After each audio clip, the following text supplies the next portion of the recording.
Hey crafty people, in this video we're going to be talking about abbreviation TRTR, which stands for triple treble.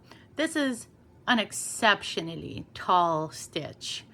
It is 6 chains tall and is used in cable work, lace work, things like that. You can see lots of space between stitches. It's exceptionally tall. So let's get into it. How do you make this stitch? You start off with 4 yarn overs.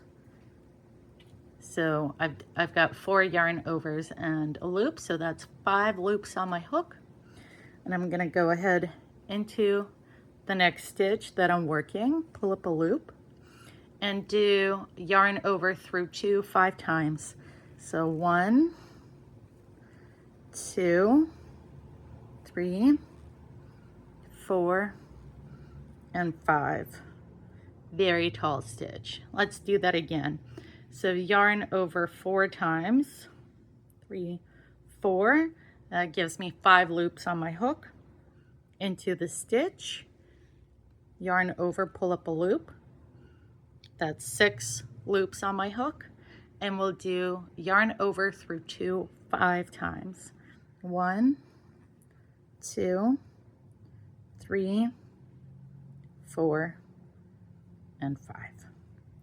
So there you go. That is triple treble. TR, TR.